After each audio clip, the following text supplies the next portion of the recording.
বোয়ালখালী বিএনপির ভারপ্রাপ্ত চেয়ারম্যান তারেক রহমান কর্তৃক রাষ্ট্র কাঠামো মেরামতে ৩১ দফা বাস্তবায়নের লক্ষ্যে এক সমাবেশ অনুষ্ঠিত আজ শুক্রবার জানুয়ারি ১০ তারিখ বিকালে উপজেলা সাতপুরা ইউনিয়ন বিএনপি ও সহযোগী সংগঠনের উদ্যোগে সাতপুরা চৌমুহনী চত্বরত ইউনিয়ন বিএনপির সভাপতি আলহাজ আজম খানের সভাপতিত্বে এর প্রধান অতিথি হিসেবে উপস্থিত আছেন দক্ষিণ জেলা বিএনপির সাবেক আহ্বায়ক আলহাজ মোহাম্মদ আবু সুফিয়ান। এর প্রধান বক্তা আছেন উপজেলা বিএনপির আহ্বায়ক হাজী ইসাক চৌধুরী। ইউনিয়ন বিএনপির সাধারণ সম্পাদক হাজী পিয়ার মোহাম্মদের পরিচালনায় এর বিশেষ অতিথি আছেন আনোয়ার হোসেন রিপু, হামিদুল হক মান্নান চেয়ারম্যান, শাহ আলম আক্কাস মেম্বার, রমজান আলী, ওয়াহিদুল আলম, মোহাম্মদ আমিন, ইঞ্জিনিয়ার তারেক, আরিফ চৌধুরী ছুটন, কফিল উদ্দিন, এমদাদ আনসারি, সাইফুল আলম, আব্দুল করিম, শেখ মনির, মাহফুজুল হক সাজু, আবুল বশর চৌধুরী ও জাহাঙ্গীর কবির। এছাড়াও অন্যান্যদের মধ্যে আরো উপস্থিত আছেন হাজী আবদুল্লাহ, ইউনুস কামাল, হাজী শাহেদ, আবুল কালাম, তসলিম উদ্দিন, আসগর হোসেন মেম্বার, সুলাইমান ডালিম, জামাল উদ্দিন, আজম তালুকদার, ইদ্রিস খান, মাহমুদুল হক, ইউনুস চৌধুরী, সুলাইমান চৌধুরী, মোহাম্মদ হারুন, সাদ্দাম, মাহাবু, ইসমাইল চৌধুরী সহ আরো বোধকে।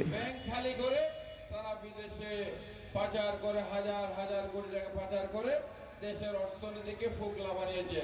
মানুষ গরিব থেকে গরিব হয়েছে দেশের মানুষ, আর এক শ্রেণীর মানুষ তারা ফুলে ফেফে আঙ্গুল ফুলে কি বলে কলা গাছ না এখন বট গাছ হয়ে গেছে।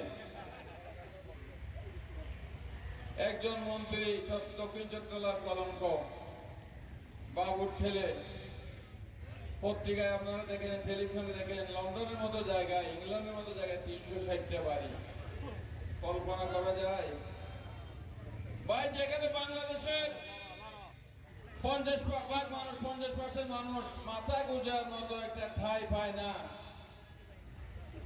বাসস্থানের ব্যবস্থা নাই, সেখানে একজন মন্ত্রীর লন্ডনে ৩৬০টি বাড়ি, পরে পত্রিকা আসলো মালয়েশিয়া নাকি আছে, দুবাইতে আছে, আরো কোথায় কোথায় ৫০০-র উপরে নাকি বাড়ি। আজকে এই যে গোটা সি প্লাস টিভি চট্টগ্রাম।